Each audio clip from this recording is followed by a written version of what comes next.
Bueno, pues primer proyecto de 2023. Hoy me he despertado y he dicho, qué ganas de programar un reverse proxy HTTP. Así que hoy vamos a programar un reverse proxy HTTP.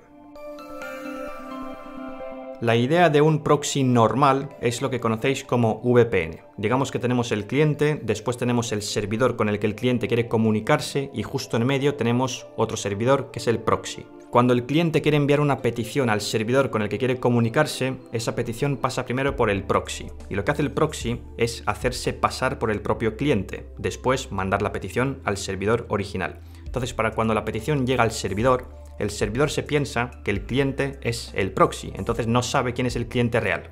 El proxy, digamos que está escondiendo al cliente. Entonces, cuando el servidor responde, le responde al proxy, porque se piensa que ese es el cliente. Cuando la respuesta llega al proxy, el proxy simplemente le envía la respuesta al cliente original. El cliente sabe quién es el servidor, pero el servidor no sabe quién es el cliente. Eso es un proxy normal. Ahora, un reverse proxy es todo lo contrario. El cliente enviará una petición que va a llegar al proxy y el proxy le enviará la petición al servidor original con el que tiene que comunicarse el cliente, pero sin hacerse pasar por el cliente. Le deja al servidor saber quién es el cliente. Ahora, cuando el servidor responde, la respuesta pasa por el proxy y el proxy se hace pasar por el servidor. Entonces, cuando el proxy responde al cliente, el cliente no sabe quién es el servidor real. Eso sería la idea de un reverse proxy y eso es lo que vamos a programar. Pero antes lo que vamos a programar es el sponsor de este vídeo. Hostinger es una plataforma que ofrece servicios de hosting para publicar aplicaciones y páginas web de forma muy sencilla y barata. Al adquirir tu plan de hosting obtendrás además un dominio gratis, un correo personalizado con tu dominio y SSL gratis para que tu página tenga HTTPS y que se vea lo más profesional posible. Si tienes un blog o un e-commerce o una aplicación del estilo que es más genérica, pues puedes utilizar WordPress para manejar todo tu contenido y todo esto ya está preconfigurado, no tienes que hacer gran cosa. Y si quieres una aplicación más personalizada, pues siempre puedes programarla tú utilizando PHP y cualquier framework de PHP. En mi caso, desde luego, mi favorito es Laravel. Todo esto preconfigurado con un par de clics. Y además dispondrás de una base de datos MySQL preconfigurada también. En Hostinger tienes también un gestor de archivos gráfico en la propia web para que no tengas que estar aquí subiendo archivos por SSH o lo que sea, sino que directamente desde aquí pues puedes copiar, pegar, descargar, subir. Puedes configurarlo también para que tu página funcione con GitHub y entonces cuando subes commits a una rama pues automáticamente se actualiza tu página real en el servidor. Dispones además de copias de seguridad semanales de tus archivos del servidor y también de copias de seguridad de las bases de datos que tienes. Todo esto lo tienes aquí en un panel muy sencillo de utilizar con todas las opciones y además en español, que muchas páginas de hosting pues no están en español. Aquí tienes todo en español, tienes soporte 24/7 en español. Así que si os interesa el hosting, pues os dejo mi enlace y mi código de descuento Saroshi, que puedes aplicarlo en el checkout. Esto del proxy a priori parece fácil porque creo que lo único que hay que hacer es cambiar una cabecera HTTP. Si veo que se me queda corto el proyecto, pues le meto por ahí un load balancer o alguna movida de estas. Voy a hacer un mini Nginx básicamente, un Nginx en miniatura. Entonces esto creo que lo vamos a llamar... Esto va a ser un binario y lo vamos a llamar... A ver, esto será Rust HTTP Proxy RxH, queda guapo como un nombre. Vale, pues para adentro.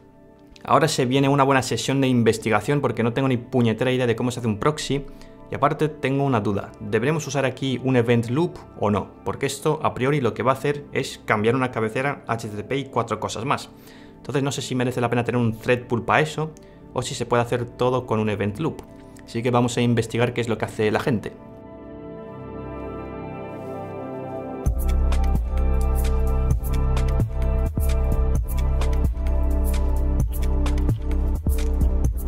Vale, llevo un buen rato leyendo blogs sobre la arquitectura de Nginx y creo que algo entiendo. No lo tengo 100% ubicado, pero más o menos lo voy pillando.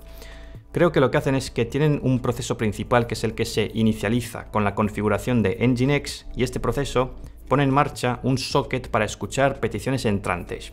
Pero aquí termina lo fácil. Porque luego este proceso se forkea en varios otros procesos y cada proceso es como una especie de trabajador, es un worker que lo que hace es procesar las peticiones que van entrando.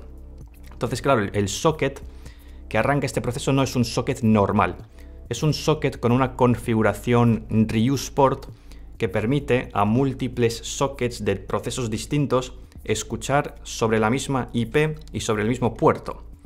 Entonces, claro, a efectos prácticos, la máquina solo tiene un listener, solo tiene una tarjeta de red, claro. y van llegando las peticiones. Pero las peticiones se van como distribuyendo a los distintos procesos y la movida está en que cada proceso tiene un event loop. O sea, es una arquitectura curiosa y no sé cómo se implementa esto, pero creo que lo puedo hacer con Tokio. O sea, cada proceso de estos podría tener una instancia de Tokio, que es el event loop que más usa la gente en Rust. Y luego el listener principal es cosa del kernel. O sea, eso es una configuración de sockets a nivel TCP kernel implementación del protocolo. Yo pensaba que este proyecto iba a ser de alto nivel, pero veo que ya me estoy metiendo en capas kernel TCP otra vez. Y obviamente es mucho más difícil de lo que aparentaba. Eso ya me lo esperaba, entonces no me sorprende. Pero sí, esto da para un buen proyecto. Yo creo que voy a ir clonándome por aquí el repositorio de Nginx, porque sobre esto hay muy poca información y seguramente sea el único ejemplo de código que pueda encontrar sobre esto. Así que vamos a clonar Nginx y a ver cómo se implementa esta movida.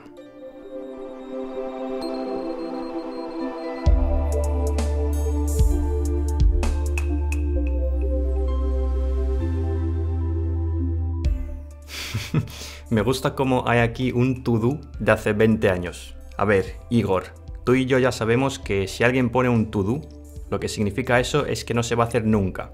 Eso debería ser ley de vida para los programadores. Un to-do significa que no se va a hacer nunca.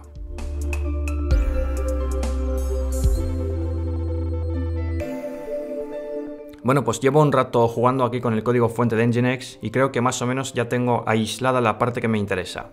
Esto sería el main de Nginx, punto de entrada del programa. Esta función lo que hace es inicializar las opciones de línea de comandos y demás movidas diversas y variadas que no me interesan para nada, pero lo que sí que me interesa es la parte que está justo al final, que lo que hace es llamar a la función Nginx Master Process Cycle.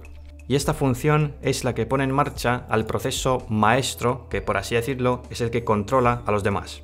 Este proceso maestro no hace gran cosa, lo único que hace es ponerse a escuchar las señales que le manda el sistema operativo, porque por ejemplo si matan a este proceso tiene como que matar a los demás porque es el principal. Entonces esto es lo que haría por ejemplo un shell, ¿no? Que tú le mandas el SIGINT pero se lo manda al proceso que ha spawneado. Y después lo que hace, antes de ponerse a escuchar señales, lo que hace es poner en marcha a los trabajadores, Nginx Start Worker Processes. Aquí está la función que va spawneando, va forkeando el proceso para crear a los workers. O sea que este sería más o menos el flujo principal del programa. No tengo muy claro todavía cuál es la ventaja de usar procesos en vez de usar hilos normales, aún no lo sé, pero bueno, ya se averiguará. El caso es que tenemos arquitectura, tenemos flujo de cómo tiene que ser más o menos el programa, tenemos la referencia por aquí. Lo que nos falta es un objetivo claro, porque un reverse proxy puede hacer muchas cosas. Un reverse proxy, además de reverse proxy, puede hacer load balancing, puede hacer de caché, puede hacer un montón de cosas. Entonces, por ahora, lo único que vamos a hacer es reverse proxy y punto pelota, por ahora. Pero claro, antes de ponerme aquí a programar a lo loco, pues he estudiado un poco cómo funciona el tema del reverse proxy en Nginx. Entonces, esto sería mi configuración para un reverse proxy básico con Nginx. Tenemos por aquí un servidor que escucha en el puerto 9000, que es una instancia de Nginx, y cualquier petición que nos llegue a Nginx, lo que vamos a hacer es forwardearla al puerto 8080, que sería el servidor que está detrás del proxy. Y además, este servidor que está detrás del proxy, detrás de Nginx, tiene un pequeño problema. Este servidor tiene que enterarse de quién es el cliente, porque vamos a recapitular, tenemos servidor, tenemos proxy, tenemos cliente. El cliente solo habla con el proxy y el proxy habla con el servidor. Entonces el servidor tiene que saber de alguna forma quién está hablando con el proxy, que es el cliente real. Vale, pues total, que para eso tienes dos formas de hacerlo. Por un lado tienes una forma de hacerlo que no está estandarizada pero que la usa todo el mundo. Básicamente puedes crear cabeceras HTTP custom en el proxy donde pones información del cliente. Entonces por ejemplo tienes la cabecera xforwarded4 para poner la IP del cliente, que es el que está hablando con el proxy. De esa forma se lo mandas al servidor. Y el servidor, si quiere, lo puede banear o hacer movidas de estas. O saber de qué país es según la IP y cosas de estas. Por eso es interesante la IP. Vale, pues esto no está estandarizado, pero esto es una cabecera custom, como que lo llamas xmanolo, pero se suele llamar xforwarded4 y no es estándar. Bueno, pues al igual que esta, tienes varias otras para poner. Tienes para poner el protocolo que está usando el cliente, porque podría usar HTTP o HTTPS si quiere usar TLS con encriptación. Porque claro, de hecho, esa es otra. El proxy se puede exponer al mundo solo por HTTPS que solo le puedan hablar con encriptación, pero cuando el proxy habla con su red de servidores que está escondiendo, ahí no le hace falta HTTPS. Entonces los servidores se pueden ahorrar la encriptación porque ya la maneja el proxy. O sea, es que el proxy es la leche, tío, puede hacer de todo. Bueno, pues eso sería una forma, cabeceras HTTP custom no estándar. Después tienes la forma estándar, que es con una cabecera que se llama forwarded, que básicamente lo que hace es englobar o compactar todas las demás. Es un formato raro de estos con separación por punto y coma, que incluye todo lo que tienes que saber. Incluye quién es el proxy, a quién está forwardeando, o sea, el cliente, el host del cliente, el protocolo del cliente, e información sobre otros proxies, porque claro, si tú tienes una cadena de proxies, tienes que saber quién es cada proxy, entonces es una movida, pero con esto se puede poner todo. Vale, pues con esto creo que es suficiente teoría, mucho texto, ya vale de palabrería. Vamos a ver cómo funciona esto en la práctica. Entonces vamos a enchufar detrás de Nginx un servidor de Node.js, que va a escuchar en el puerto 8080, que es donde se está forwardeando las peticiones de Nginx. Y este servidor de Node.js lo que va a hacer es responder con un texto de que mira, estoy detrás del proxy. Y lo que va a hacer es poner una cabecera HTTP para indicar quién es. Soy Node.js. Esta cabecera es importante porque Nginx pone que es Nginx. Yo pongo que soy Node.js. Entonces, si yo pongo en marcha este bicho, nodeserver.js, si yo quiero hablar directamente con este servidor, como estoy en la misma máquina, puedo hacerlo. Entonces puedo venir al navegador y hacer una petición a localhost 8080, que es donde está Node.js. Si yo hago esta petición como cliente, yo veo aquí su respuesta, soy el servidor que está detrás del proxy, pero además yo sé quién es exactamente ese servidor, porque puedo ver aquí que me está hablando Node.js. Pero ahora si pongo en marcha Nginx, entonces si pongo en marcha el binario de Nginx que acabo de compilar, se ha muerto, pero porque es un daemon, es un programa de estos que corre en segundo plano. Sí que está corriendo, lo que pasa es que este proceso original se ha matado. Entonces aquí está el master y aquí está el worker. Entonces si hago una petición al puerto 9000, que es donde está Nginx, como cliente me sigue respondiendo el servidor detrás del proxy, pero yo ya no sé quién es este servidor, porque si vengo aquí a ver las cabeceras, yo estoy viendo que estoy hablando con Nginx. Entonces ya no sé quién es el que está detrás. Pero claro, el servidor sí que sabe quién soy yo, porque Nginx le está enviando toda esta fumada, que es información sobre mí, que soy el cliente. Y claro, esto se puede configurar con varias máquinas, porque ahora todo esto está corriendo en la misma máquina, pero podrías tener Nginx por detrás, un montón de servidores con firewalls, que solo le puede hablar Nginx y ya está. Y claro, los clientes hablan a Nginx y por detrás nadie sabe qué es lo que hay. Vale, pues la información la tenemos, el conocimiento existe, la implementación, programar esto, dije que lo íbamos a programar hoy creo, pero quería decir este mes, o sea, no es que se pueda hacer aquí en 2 horitas.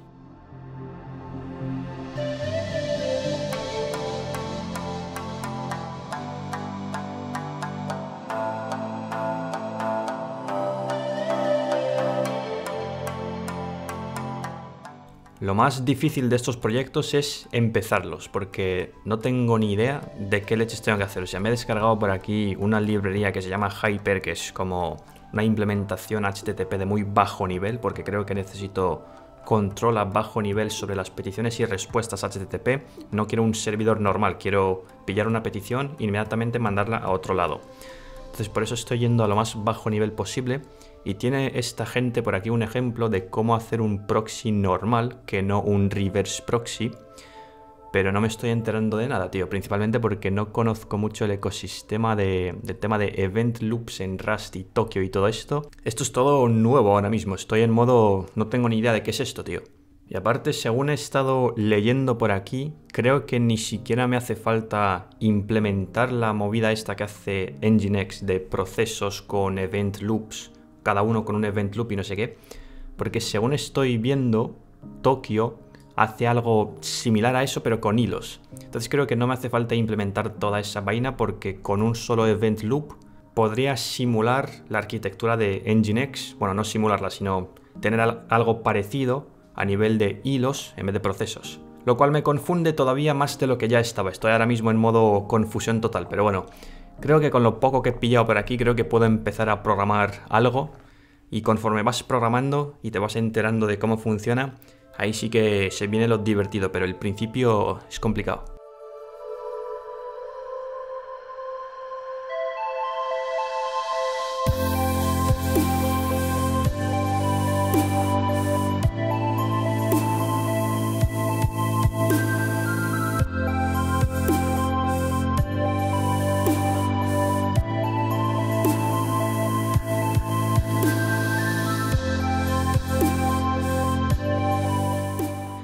Se siente cómodo, por así decirlo, volver aquí al alto nivel. Bueno, alto nivel entre comillas, pero después de la movida esta que hice del Memory Allocator, esto parece Python, macho. O sea, el código se escribe él solo.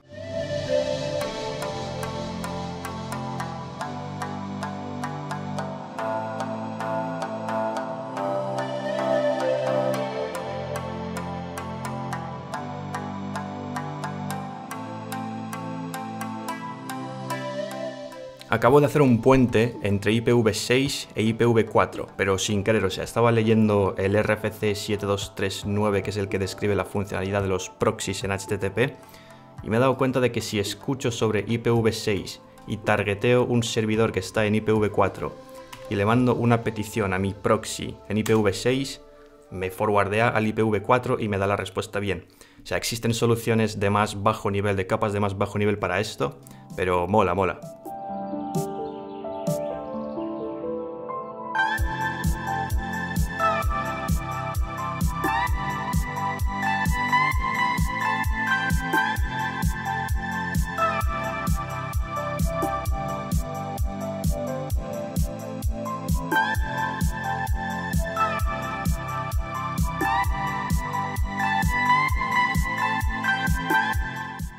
Bueno, pues llevo un par de días intentando implementar una cosa que se conoce como Graceful Shutdown y otra que es Hot Reloading. Y haciendo esto, estoy empezando a comprender por qué Nginx usa procesos en vez de hilos.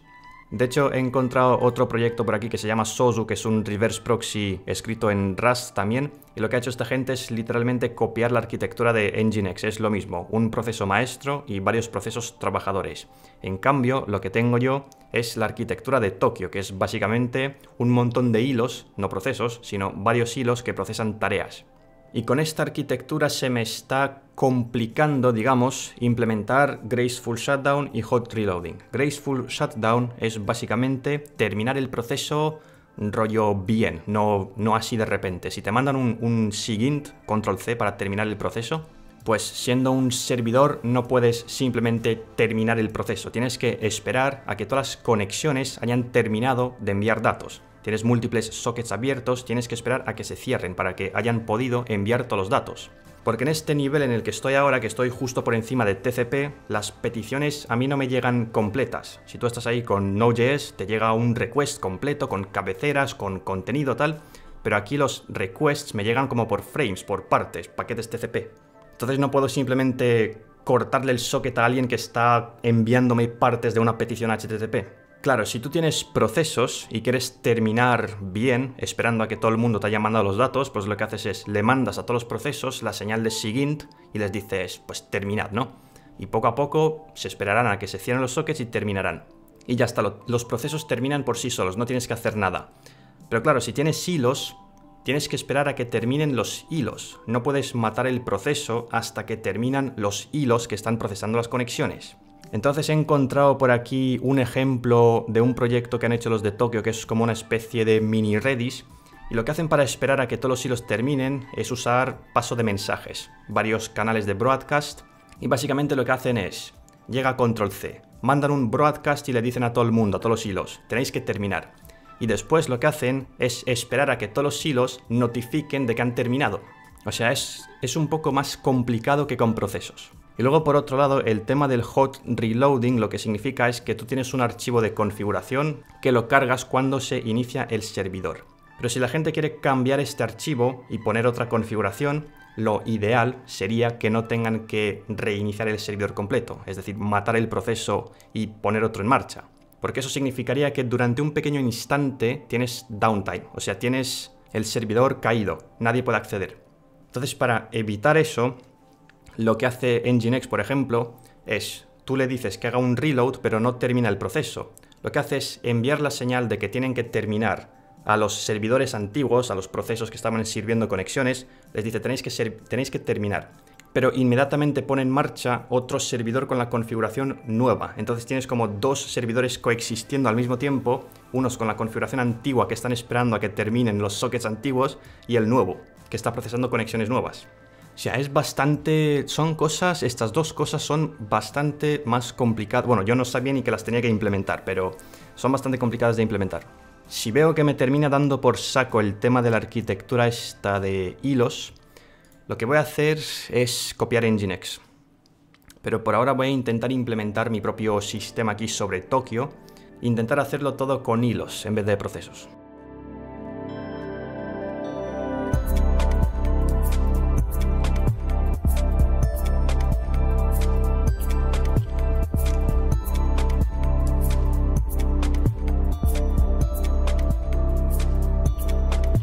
Buah, me está costando aquí la vida crear una especie de infraestructura para poder automatizar el testeo de todo esto, porque los tests de integración se tienen que testear sobre servidores reales, no me vale mocks ni mierdas de estas. Estoy usando sockets de verdad y los tests además corren en paralelo sobre runtimes de Tokio asíncronos y no tienen que colisionar los sockets que se crean en un test con los sockets que se crean en otro.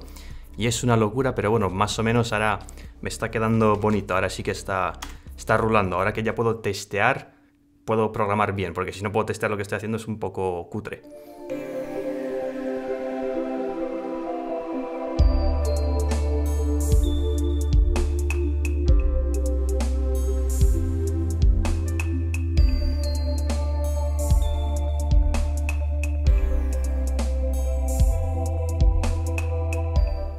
Claro, ahora la pregunta es, ¿qué pasa si de repente alguien me enchufa aquí un HTTP 101 Switching Protocols? Porque lo que quieren hacer en ese caso es mantener la conexión abierta. Por ejemplo, para usar WebSockets, tengo que mantener el socket del cliente abierto y hacer una especie de túnel TCP hacia el servidor detrás del proxy y mantenerlo abierto en los dos sentidos, pero solo si el servidor detrás del proxy acepta el upgrade.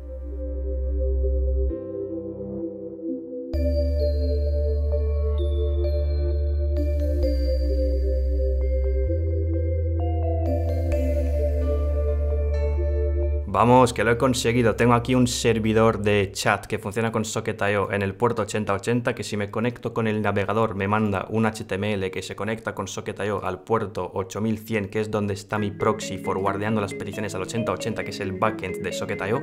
O sea que si me voy al navegador y me conecto por aquí al puerto 8080, aquí tengo el chat y toda esta comunicación con WebSockets en tiempo real funciona tunelizada por mi proxy. De hecho, aquí está la petición del WebSocket que no ha terminado porque este socket no se cierra hasta que cierre la pestaña o hasta que le pongan por ahí un JavaScript para cerrar la conexión. Pero vamos, que si miro esto, ¿de dónde está llegando? RxH. Ahí estamos.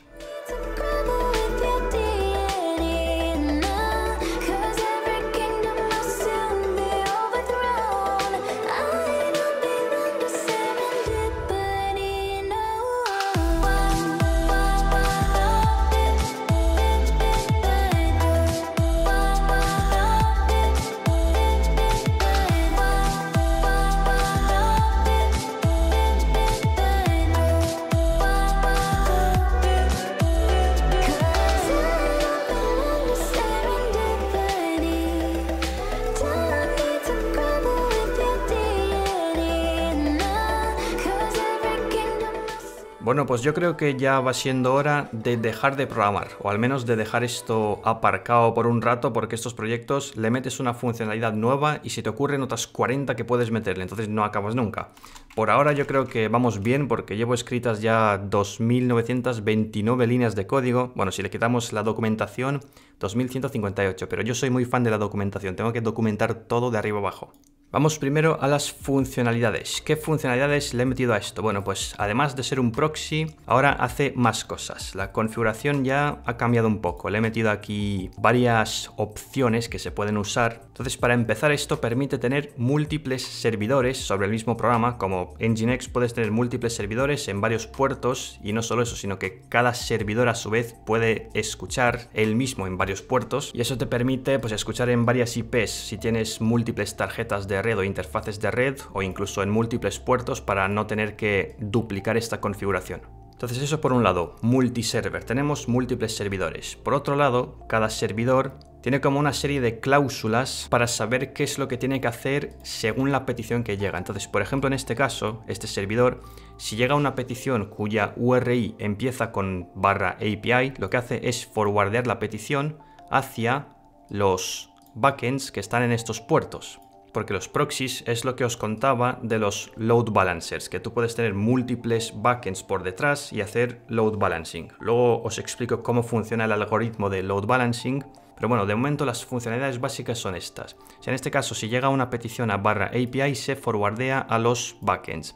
En otro caso, si es una petición a una ruta normal, lo que hace es servir un directorio, los ficheros estáticos de un directorio. Ahí puedes meter HTML, CSS, JavaScript, todo este tipo de cosas. Entonces, por ejemplo, tengo aquí tengo una aplicación que es un servidor y un cliente. Entonces, el servidor es un pequeño backend en Node.js con Express que te manda aquí un JSON, ya está, no tiene más, es una ruta. Después tengo un cliente de Vue.js que lo que hace es renderizar este componente al que tú le das un botón y te pide los datos al backend, ¿no? Entonces, claro, esto lo típico que se suele hacer es que tú tienes que poner la URL completa del backend. Esto normalmente lo tienes que poner en una especie de variable de entorno para luego poder reutilizarla en esta cadena por aquí como API o lo que sea. Pero como el backend y el frontend no están en el mismo servidor, pues con esto sueles tener problemas de que si cores y no sé qué, políticas de estas. Por eso aquí tienes que ponerle, por ejemplo, esta cabecera de allow control origin, porque el frontend y backend son servidores distintos. Entonces, fijaos, voy a configurar mi servidor, mi proxy, voy a configurarlo para que cuando se haga una petición a /API se forwardee al puerto 3000, que es donde está Express. Y en caso de que sea una petición normal que no incluye ninguna URI en particular, voy a servir una serie de ficheros estáticos, que es donde está el build de la aplicación de Vue. Sería como el build de producción. Vale, pues voy a poner en marcha el proxy. Entonces esto se pone a escuchar. Vale, pues ahora en el navegador, si voy y pido por aquí localhost 8100, que es donde está el proxy, y tengo que pedir index.html porque no le he puesto que por defecto te busque ese archivo, debería hacerlo, pero bueno, le pido el index, el frontend proviene de mi proxy, del servidor RxH, que se llama en este caso. Pero ahora para que funcione el backend tengo que hacer las peticiones directamente a mi proxy. Entonces, claro, la aplicación de Vue hay que cambiarla para que la petición vaya directamente a /API data. Entonces, si tú no pones una URL que incluya un host o una IP o lo que sea, la petición se hace al servidor desde el que proviene este archivo de JavaScript. Y ahora, si hago una petición, veis que me están llegando los datos, pero los datos están llegando desde mi servidor. Y como os he dicho antes, que me acuerdo que estuve ahí comentándolo, el servidor que está detrás del proxy sabe de dónde están llegando estos datos por esta cabecera. Entonces estas son dos funcionalidades bastante importantes, si no las más importantes, de un proxy, que pueda forwardear peticiones y servir ficheros estáticos. Con esto ya, pues oye, veis que consigues algo bastante decente. Otra funcionalidad súper importante, no solo de los proxies, sino cualquier servidor web, es tener un graceful shutdown, que esto también os estuve hablando de cómo funciona, pero ahora ya lo tengo implementado, entonces os voy a enseñar en la práctica cómo es esto del graceful shutdown.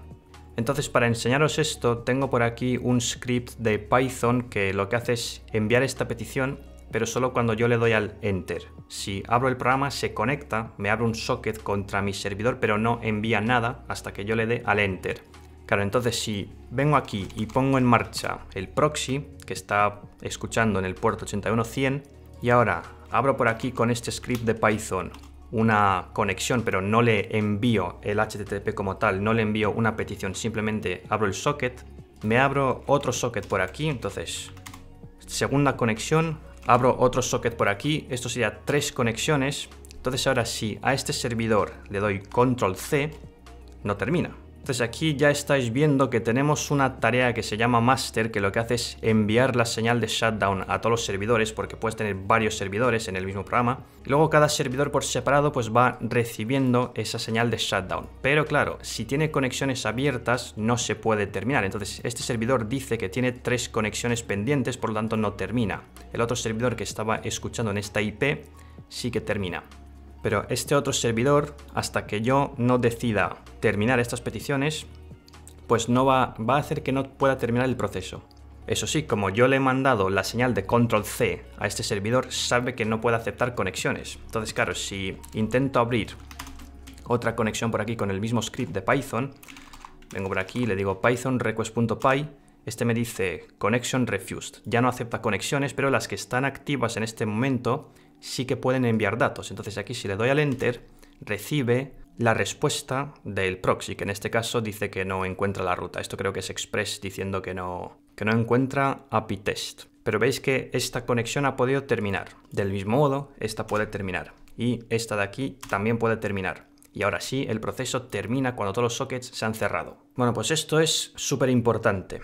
De hecho, tengo aquí un montón de código que está destinado solo a eso. Tengo aquí un montón de primitivas de paso de mensajes solo para hacer lo del shutdown graceful.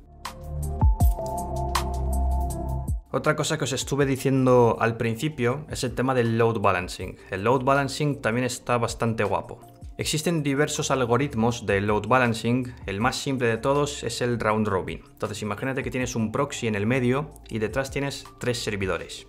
Vamos a llamar a estos servidores A, B y C. Entonces, con este algoritmo de round robin, te llega una petición del cliente o de quien sea, porque puedes tener varios clientes, te llega una petición y la mandas al servidor A. Te llega otra petición, la mandas al B. Te llega otra, la mandas al C. Te llega otra, la mandas al A, B, C. Todo el rato así.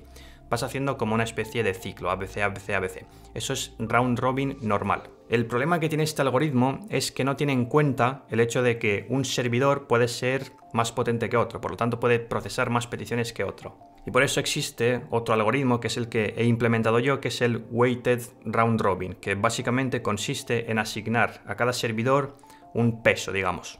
Entonces imagínate que el servidor B es 3 veces más potente que el servidor A. Bueno, pues lo que haces es ponerle al servidor A un peso de 1 y al servidor B un peso de 3, porque puede procesar el triple de peticiones, ¿no? Es el triple de potente. Imagínate que el servidor C es el doble de potente que A, entonces le pones un peso de 2. Vale, pues lo que hay que hacer ahora es sumar el total de pesos, que sería en este caso 1 más 3 más 2, da 6, y 6 peticiones son un ciclo. Entonces, de cada 6 peticiones que llegan, una petición se manda al A, 3 peticiones se mandan al B y 2 peticiones se mandan al C. Entonces este algoritmo está bien porque tiene en cuenta que cada servidor puede ser más potente que otro. El problema que tiene es que no tiene en cuenta que hay peticiones que pueden ser más difíciles de procesar que otras, pero si te metes en eso ya tienes que montarte aquí algoritmos estadísticos chungos que tardas más en hacer eso que el proxy. Entonces yo lo que tengo es weighted round robin. Os voy a enseñar aquí en la práctica cómo funciona esto. Tengo aquí 3 servidores. Digamos que este es el A, potencia 1, este es B, potencia 2 y este es C, potencia... Bueno, este era 3 y este es 2, ¿no? La configuración para esto sería esta de aquí. Entonces aquí lo que hacemos es, en el forward, le ponemos una lista de objetos donde especificamos la dirección del servidor y el peso que tiene. Vale, pues voy a poner en marcha el proxy con esta configuración, está escuchando, y usando CURL vamos a hacer una petición a la 127.0.0.1, puerto 8100, que es el proxy, y aquí nos vamos a la ruta API Data, que es una ruta que tienen estos backends que te manda un pequeño JSON.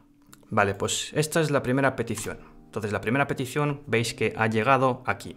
Ahora, este servidor tiene potencia 1, por lo tanto, las siguientes 3 peticiones tienen que llegar aquí. O sea que si yo repito esto, esta petición llega al segundo servidor. Si repito otra vez, llega al segundo servidor. Si repito otra vez, llega al segundo servidor. Pero ahora, este ya ha terminado su potencia, ¿no? Porque tenía 3.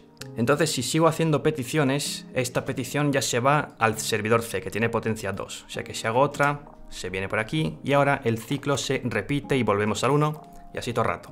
Bueno, pues esto es un load balancer básico. No es fácil de hacer porque, claro, tú aquí tienes múltiples hilos procesando conexiones al mismo tiempo y esto tiene que ser operaciones atómicas, la de saber dónde mandarlo. Entonces no es fácil, pero con esto distribuyes la carga en todos tus servidores y puedes escalar horizontalmente metiendo ahí más servidores y haces ahí load balancing.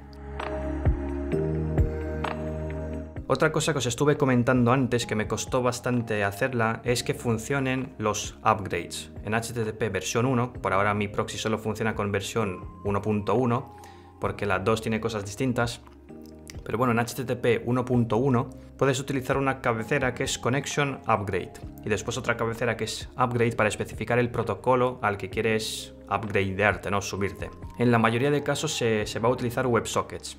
Entonces el problema que tiene esto de los upgrades es que tú una vez haces un upgrade, esa conexión deja de ser HTTP, pasa a ser puro TCP. Y lo que tienes que hacer en el proxy es básicamente, si te llega una petición del cliente que quiere hacer un upgrade, tú te pones en modo espera, ¿no? Primero le mandas la petición, la forwardeas al servidor detrás del proxy, y si el servidor detrás del proxy te responde con un código de estado 101 Switching Protocols, entonces tú ya sabes que tanto el cliente como el servidor han decidido hacer un upgrade. Por lo tanto, tienes que montar un túnel TCP para que todos los datos que llegan del cliente al proxy se vayan al servidor detrás del proxy.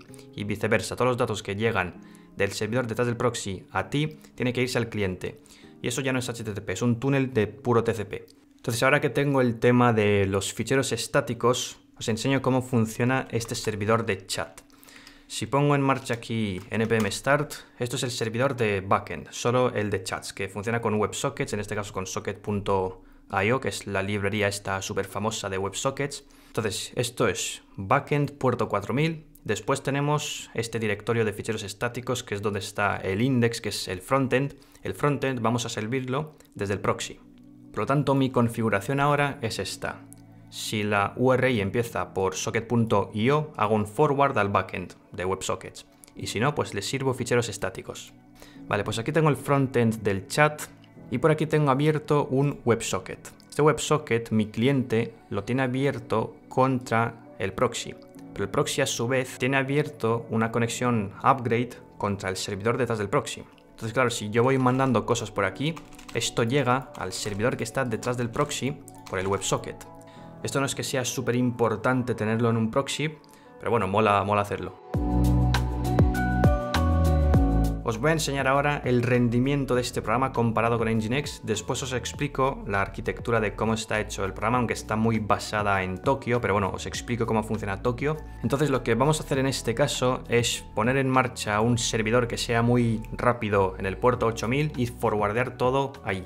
Vamos a hacer lo mismo con Nginx. El servidor que vamos a poner en este puerto será un servidor hecho en Rust, como no, con el framework Rocket, creo que se llama. Es un framework minimalista, rollo Express, pero para Rust. Entonces aquí tengo un ejemplo que básicamente te manda un JSON. No importa qué es lo que envía, lo importante es que envíe respuestas lo más rápido posible para testear el proxy, no tanto el servidor que está detrás del proxy. Entonces, primero vamos a ver cómo rinde Nginx, para lo cual vamos a utilizar esta configuración de aquí, donde vamos a tener 8 procesos trabajadores y vamos a forwardear todo al puerto 8000. Entonces, para hacer aquí una buena prueba de estrés, una prueba de carga, me he descargado este programa que se llama WRK. Y con este programa le puedo decir, pues mira, utiliza 4 hilos, en cada hilo mete 400 conexiones y durante 15 segundos envía todo lo que puedas de peticiones aquí. Entonces, claro, si le estoy mandando esto a Nginx, me lo tiene que forwardear al servidor de Rust. Entonces esto está ahí a tope. Toma. Petición. Bueno, pues la idea es ver cuántas peticiones por segundo consigue procesar Nginx. Entonces, en este caso, en total ha conseguido procesar 17.200 peticiones por segundo. Vale, pues para hacerlo justo, vamos a ponerle a mi programa, vamos a ponerle también 8 workers, en este caso son hilos, no procesos, pero bueno, 8 workers, y con la misma configuración que tiene Nginx. Así que voy a poner en este caso, pongo en marcha mi programa con el release para que tenga la optimización igual que Nginx. Y ahora otra vez, usando el mismo programa de antes, voy a mandarlo al puerto 81, que es donde está mi proxy. Entonces envío esto por aquí, el proxy tiene que estar ahí reventando, toma petición, y el servidor detrás del proxy también. Entonces esto está ahí durante 15 segundos, toma petición. Vale, pues mi servidor ha conseguido procesar 15.000 peticiones por segundo. No tiene el mismo rendimiento que Nginx, pero si nos hacemos aquí un cálculo rápido, dividiendo lo que ha conseguido procesar mi servidor, que sería 15.000, no sé qué, lo dividimos por lo que ha conseguido procesar Nginx y luego multiplico esto por 100. Entonces, he conseguido un 87,5% del rendimiento de Nginx en 3 semanas. Y Nginx se ha hecho en 20 años. Nginx tiene su propia arquitectura para todo, es un programa que tiene su propio todo, yo no. Yo me he basado en un montón de cosas que ya están hechas, tanto la parte de HTTP como la parte de multithreading y todo esto, no lo he hecho yo. Entonces el rendimiento no depende tanto de mí, sí que hay una parte que depende de mí, pero 80% depende de las librerías que estoy usando, que son Tokio y Hyper. Pero aún así, pues joder, es bastante impresionante con este test aquí rudimentario conseguir tanto rendimiento simplemente juntando dos librerías. Y además no solo es cuestión de rendimiento, es cuestión de que este programa, el compilador, te garantiza que es seguro, entre comillas, comparado con C. Nginx está hecho en C. Por eso me mola este lenguaje, porque es como llevar una especie de escudo, digamos. Cada vez que la vas a cagar, el compilador no te deja cagarla. Pero eso sí, en el momento que tú digas, mira, compilador, no me toques los cojones, que yo sé lo que estoy haciendo, en el momento que tú quieras eso, lo puedes hacer. Entonces tienes prácticamente toda la flexibilidad posible. Bueno, pues yendo un poco a la arquitectura de este programa, la arquitectura de este programa es básicamente Tokio. Tokio es una librería que implementa el tema de programación asíncrona en Rust. Más que implementar la programación asíncrona, lo que implementa es un runtime para ejecutar futuros. En Rust los futuros son como las promesas de JavaScript, vamos a decir. Un futuro, digamos que es un pequeño objeto al que tú le preguntas, ¿estás listo? Sí o no. Pero no te bloquea, es decir, tú le preguntas si ha terminado y inmediatamente te responde si sí o no, pero no es bloqueante. Un futuro no puede ser bloqueante porque está hecho para eso. Entonces la idea es que un programa que está hecho con programación asíncrona se compone de una serie de futuros. Cada futuro a su vez puede llamar a otros futuros. Y lo que tiene que hacer el runtime, el que implementa el runtime, Tokio en este caso, es ejecutar estos futuros como le dé la gana, ya sea en un hilo, en varios hilos, como quiera. Entonces Tokio puede hacerlo tanto en un hilo como en varios. Lo normal es hacerlo en varios hilos. Digamos que tenemos una serie de núcleos en la máquina. En cada núcleo digamos que podemos meter un hilo. Entonces Tokio lo que hace es meter un hilo por núcleo, normalmente. Le puedes poner más o le puedes poner menos, pero lo normal es un hilo por núcleo. Bueno, si el núcleo es hyperthreading, que tiene dos hilos, pues dos hilos. Pero bueno, para simplificar, digamos, un hilo por núcleo, y por encima de esos hilos está el runtime de Tokio. Entonces al runtime tú le vas dando tareas, que es como un futuro, que dentro puede tener otros futuros, pero tú le vas dando tareas y el propio runtime hace una especie de scheduling de dónde se ejecutan estas tareas. Tiene una especie de cola de tareas y las ejecuta donde le dé la gana. Si una tarea no ha terminado, porque los futuros no son bloqueantes, si ve que no ha terminado, pues vuelve a la cola, digamos. Y así se van ejecutando de una en una donde le dé la gana al runtime. Las tareas para comunicarse entre sí normalmente van a usar paso de mensajes. Entonces yo por eso tengo ahí un módulo entero de estructuras de datos para paso de mensajes custom, porque yo lo que tengo es, digamos, una tarea master que lo que hace es poner en marcha todos los servidores, que cada uno es una tarea, y después cada servidor lo que hace es escuchar peticiones en su socket, el que le ha tocado, y cuando llega una petición, spawnear otra tarea para manejar esa petición, porque esa es otra, las tareas pueden spawnear otras tareas. Y cada tarea lo que hace es manejar una sola conexión. Entonces, claro, el problema es que cuando quieres parar todo, tienes que mandarle al máster, le tienes que mandar la señal de control C, o de que se tiene que parar el programa. El máster lo que hace es mandar esa señal a todos los servidores. Y después los servidores lo que hacen es mandar la señal a todas las subtareas que han spawneado y después esperar a que las subtareas le confirmen que han terminado para poder confirmarle la terminación del programa al máster. Entonces por eso dije que la arquitectura de Nginx simplifica un poco esto, porque no tienes que esperar confirmación. Tú le mandas a los procesos la señal de que terminen y ya está, terminarán, pero no tienes que esperar confirmación, pero con hilo sí. Y esa es una de las cosas que hace que el rendimiento sea un poco más reducido, todo este paso de mensajes entre hilos que de otra forma no sería necesario en Nginx, por ejemplo. Ese sería el resumen de la arquitectura de Tokio. Después está Hyper, que está hecho por encima de Tokio, que es una librería que procesa todo lo que tenga que ver con HTTP. El parsing de HTTP, el hecho de que las peticiones HTTP pueden llegar como por partes, ¿no? Porque si es una petición muy grande, pues no te llega al cuerpo entero, te llega como por trozos, ¿no? Bueno, pues eso sería un poco el funcionamiento simplificado de este programa. Desde luego, programar de forma asíncrona multihilo es bastante complicado. Este es el proyecto de programación paralela más chungo que he hecho. No es que haya hecho muchos, pero comparado con lo poco que he hecho, pues esto es una locura. Básicamente porque un trozo de código que lo spawneas en una tarea, tú no sabes qué hilo va a ejecutarlo. Entonces el compilador te pone una barbaridad de restricciones. Pues el trozo tiene que ser send para que se pueda mandar a otro hilo, tiene que ser sync para que pueda ser accedido por varios hilos al mismo tiempo, tiene que ser incluso a veces static para que tenga un tiempo de vida que es equivalente a todo el programa, aunque eso no es cierto del todo. Pero bueno, básicamente sería una zona de memoria que nunca se va a liberar, por así decirlo. Aunque si tú sabes que se puede liberar, pues la liberas, que es lo que he hecho en algunos casos. Pero bueno, el compilador te pone muchas restricciones. En cuanto te acostumbras, pues va rulando, pero al principio... O sea, ya te digo, cuando empecé este vídeo, ¿qué es lo que dije? No sé ni qué es esto. Pero ahora ya, pues oye, ahora ya, más o menos, controlo de toque. O sea, puedo hacer un programa aquí asíncrono paralelo y bien.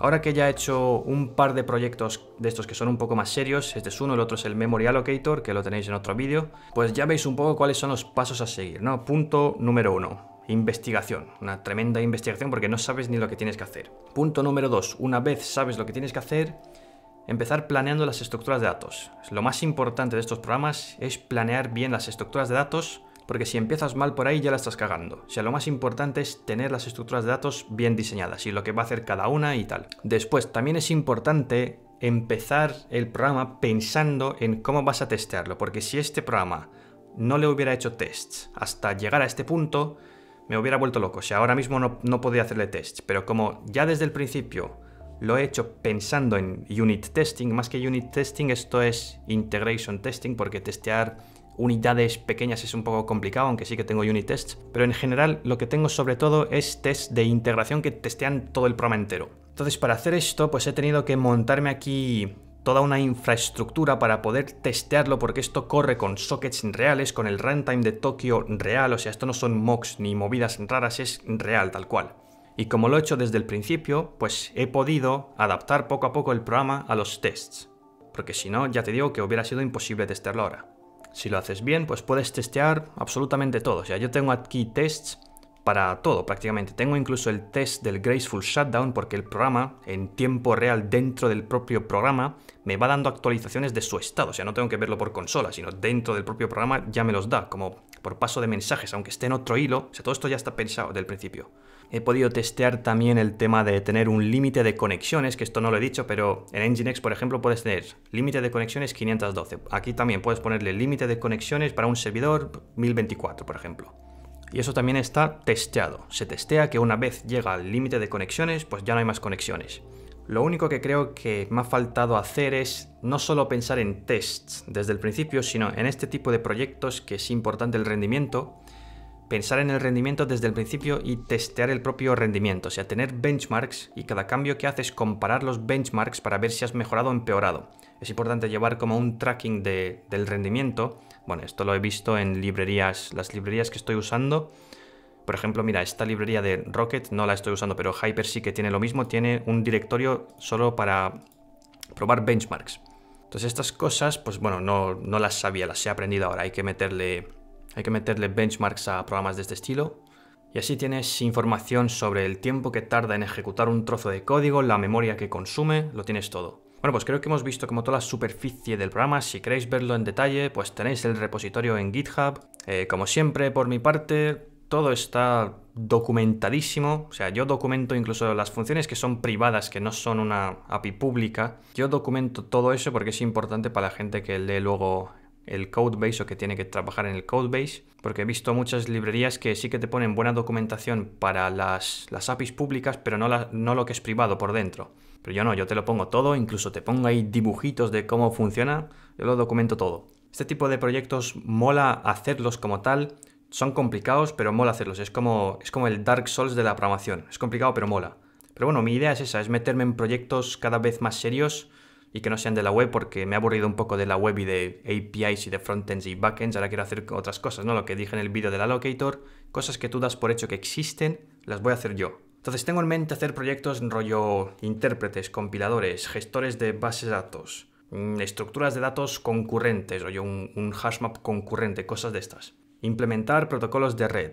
Tengo un proyecto ahí que abandoné hace tiempo, que es implementar el protocolo TCP, por ejemplo. Hacer parsers de HTTP, cosas de estas básicamente. O sea, este año esos van a ser mis proyectos de ese estilo.